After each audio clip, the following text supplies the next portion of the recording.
Assalamualaikum warahmatullahi wabarakatuh. Anak-anak sekalian, kita bertemu kembali pada lanjutan materi sosiologi kita, yang pada kesempatan kali ini kita akan bahas lanjutan bab 2, yaitu realitas hubungan sosial di masyarakat.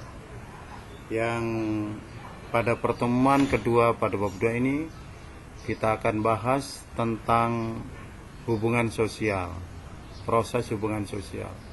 Pada minggu yang lalu kita bahas sampai di tujuan dari hubungan sosial. Di antaranya tujuannya adalah apa, anak-anak? Menjalin hubungan persahabatan. Kita mengadakan hubungan sosial itu karena yang pertama menjalin hubungan persahabatan, yang kedua menjalin hubungan usaha, yang ketiga mendiskusikan sebuah persoalan, dan terakhir melakukan kerjasama. Semua itu terjadinya hubungan sosial itu karena diharuskan ada dua syarat yang ada. Jadi hubungan sosial itu bisa terjadi karena ada dua syarat. Syarat yang pertama ada apa? Yang pertama harus ada kontak sosial. Harus ada kontak dulu. Setelah kontak terjadi, baru kita bisa syarat yang kedua. Ya, yaitu apa? Adanya komunikasi. Kontak sosial merupakan hubungan antara satu orang dengan yang lain melalui percakapan yang keduanya saling mengerti maksud dan tujuan. Adanya kontak dulu. Setelah kontak percakapan terjadi, baru adanya komunikasi. Proses saling memberikan tafsiran kepada pihak lain. Jadi komunikasi itu terjadi karena kontak sudah dilakukan duluan. Ada kontak terlebih dahulu. Jadi syarat terjadinya hubungan sosial itu ada dua. Ya, syaratnya? Yang pertama ada kontak sosial, yang keduanya ada komunikasi. Jenis hubungan sosial, anak-anakku sekalian, ada beberapa jenis hubungan sosial. Yang pertama hubungan individu dengan individu. Individu itu lahir sampai dewasa selalu berada dalam lingkungan keluarga, maka akan terjadi hubungan antar individu. Ya, anak dengan orang tuanya, anak dengan ayah, anak terutama anak dengan ibu dulu. Ini individu dengan individu ini hubungannya, ya. Ya. Kemudian kita dengan saudara kita saling komunikasi, ini berarti hubungan individu dengan individu. Anak-anakku pelajar satu dengan pelajar yang lain, itu namanya hubungan antar individu. Ya. Yang kedua individu dengan kelompok. Misalnya kita mau berhubungan dengan kelompok mana yang mau kita ajak komunikasi. Dengan teman sekelas, kita dengan orang lain yang sudah berbentuk kelompok, kita ajak komunikasi. Itu namanya hubungan individu dengan kelompok. Atau kelompok dengan kelompok, misalnya di kelas Anda dengan kelas yang lain. Ada komunikasi, ada kerjasama, ada kontak, ya. Kemudian ada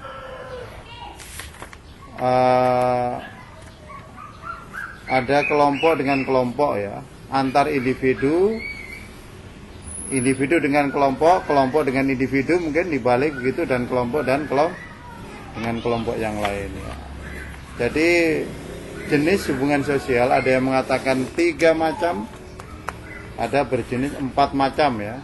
Kalau 3 macam itu adalah individu dengan individu, hubungan individu dengan kelompok dan antara kelompok dan kelompok yang lain, ya. Oke. Kemudian bentuk, nah, kalau tadi jenisnya, sekarang bentuknya. Hubungan sosial yang terjadi masyarakat dikelompokkan menjadi 2 bentuk. Yang pertama adalah asosiatif. Asosiatif adalah merupakan hubungan yang menunjukkan kerjasama. Proses sosial yang ada di dalamnya, ada usaha untuk menyatukan dan meningkatkan solidaritas di antara anggota kelompok. Asosiatif lebih bersifat menjalin solidaritas dan mempererat jalinan kelompok. Artinya apa? Dalam hubungan asosiatif ini, maka bentuknya adalah saling menyatukan diri. ya, bukan kontradiksi. Ya. Artinya apa? Asosiatif. Nah ini hubungan asosiatif, jadi saling menyatukan. Ada kerjasama, ada komunikasi, ada akulturasi, asimilasi, dan amalgamasi. Kemudian ada nanti proses disosiatif. Ini bentuknya ya, ada disosiatif. Ada kompetisi, konflik, dan kontravensi. Oke, kita lanjutkan. Masih dalam hubungan asosiatif, itu ada namanya kerjasama atau kooperatif. Jadi kalau bagian dari asosiatif padahal ada kerjasamanya, ada kooperatif, kooperationnya, kooperatif atau cooperation ya. Nah, kerjasama muncul karena adanya orientasi seseorang terhadap kelompok dan kelompok lain. Ada 5 bentuk kerjasama, ya. Antara lain kerukunan yang mencakup gotong royong, koalisi, kooptasi, tawar menawar atau bargaining, dan kemitraan. Kemudian ada akomodasi. Akomodasi ini adalah hubungan antara kedua belah pihak yang menunjukkan keseimbangan antara nilai dan norma sosial yang berlaku di masyarakat. Jadi akomodasi adalah hubungan antara kedua belah pihak yang menunjukkan keseimbangan, namanya akomodasi. Ada beberapa bentuk akomodasi anak-anak. Di sini ada namanya koersi. Bentuk akomodasi yang prosesnya dilakukan karena adanya paksaan untuk menguntungkan kepentingan sosial, itu koersi. Ada kompromi. Akomodasi di mana pihak yang terlibat masing-masing mengurangi tuntutannya. Misalnya kalau terjadi konflik, kalau menjadi kompromi itu kalau masing-masing sudah mengurangi tuntutannya, itu namanya kompromi. Ada mediasi, upaya penyelesaian pertikaian dengan pihak ketiga tetapi tidak diberikan keputusan yang mengikat. Bagi contoh penyelesaian sengketa tanah, maka mediasi dilakukan oleh pemerintah dengan yang berkonflik ya. Ya kalau mediasi sering dalam acara pernikahan, kalau mau terjadi perceraian, maka sebelum putusan pengadilan dilakukan, dipersilakan pihak-pihak yang bertikai untuk mediasi. Ya, untuk rukun kembali. Setelah mediasi gagal, baru nanti putusan pengadilan bisa dilakukan. Ada arbitrasi. Arbitrasi merupakan ini ada arbitrasi, ini bagian dari akomodasi anak-anak. Upaya penyelesaian konflik dengan menggunakan pihak ketiga yang memberikan putusan yang dan diterima dan ditaati oleh kedua belah pihak. Jadi kalau ada orang yang berseteru, bersengketa, sulit, maka diperlukan pihak ketiga, itu namanya arbitrasi. Kemudian yang terakhir ada konsiliasi.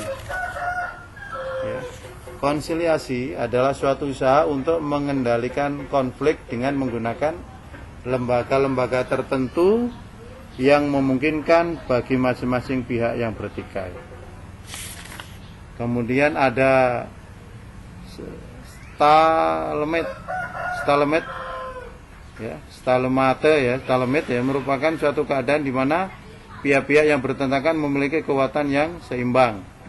Ada toleransi, akomodasi tanpa persetujuan yang formal, dan adjudication, penyelesaian pertikaian yang sengketa di pengadilan. Jadi sekalian, untuk akomodasi ini ada 7 macam bentuknya ya, yang terjadi di masyarakat. Seperti yang sudah Bapak sampaikan tadi. Kemudian ada asimilasi. Proses bertemunya 2 atau lebih kebudayaan yang saling berinteraksi. Jadi ada 2 kebudayaan atau lebih. Kalau saling berinteraksi, itu namanya asimilasi. Kemudian ada disosiatif. Disosiatif ini adalah kebalikan dari asosiatif ya. Proses atau bentuk hubungan sosial yang bersifat disosiatif itu sifatnya biasanya berseberangan atau konflik ya, disosiatif.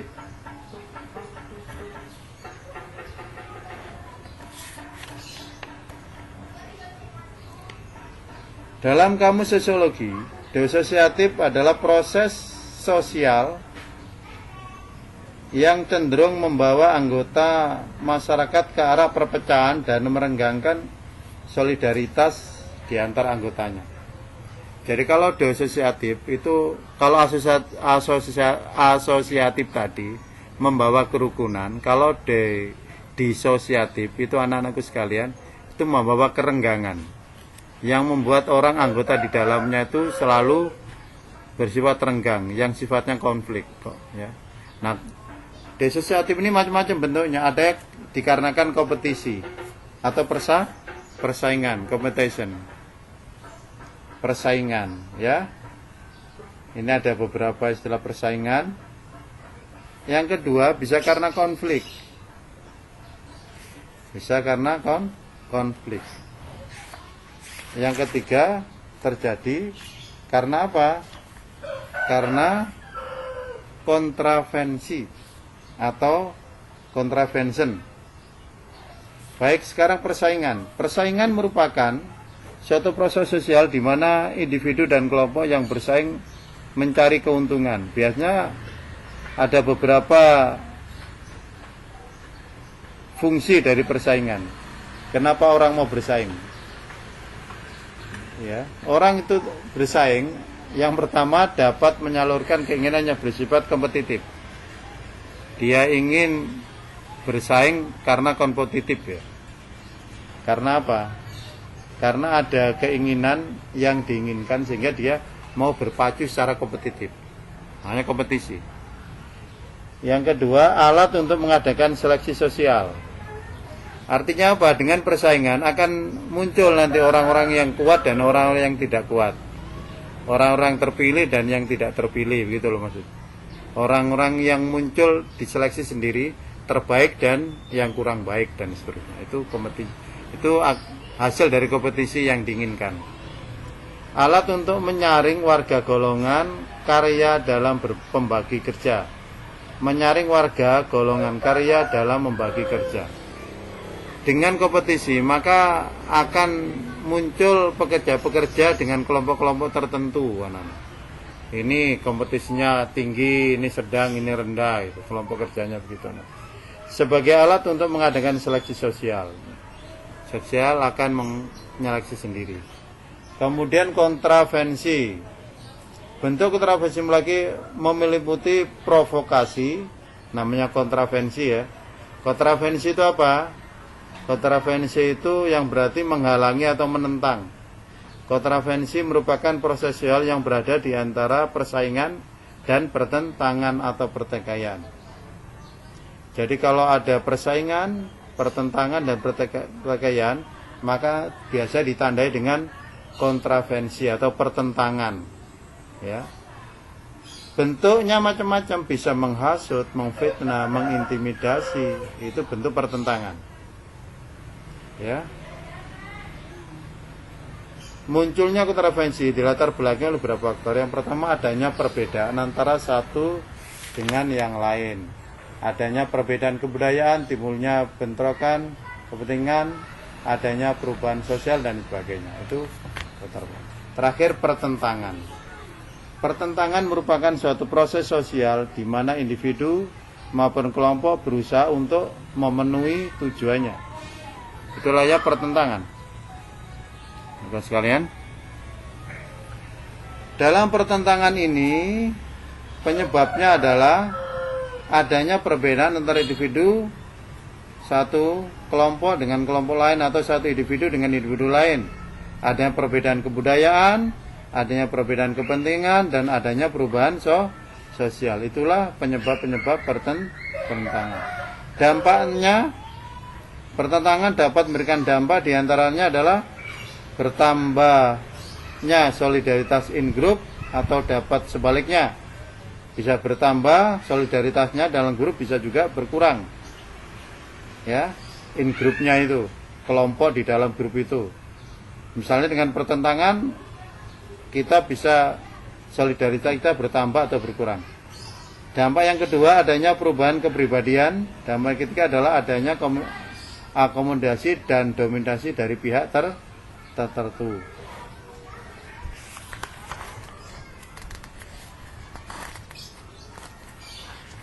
Kemudian pada materi kita kali ini kita sampai di materi dampak dari proses ya atau bentuk hubungan sosial tadi. Ada berapa dampak tadi itu ya yang harus dipahami.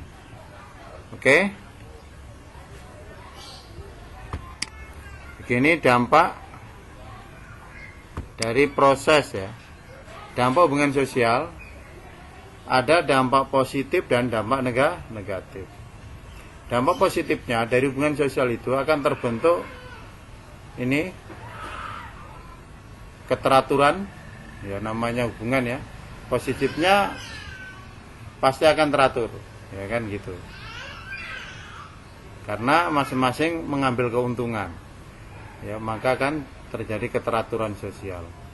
Dampak positifnya kedua muncul penemuan baru, ya. Kemudian yang ketiga adalah peran nilai dan norma sosial terjaga. Karena ada hubungan sosial itu, saling menjaga nilai-nilai sosial yang ada.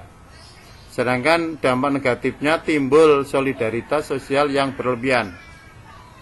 Terlalu mengunggulkan kelompok yang berlebihan. Timbul kelompok-kelompok yang menyimpang. Apabila kelompok ini diarahkan, ditujukan kepada hal-hal yang negatif, maka muncul kelompok-kelompok yang menyimpang sebagai dampak negatifnya ini.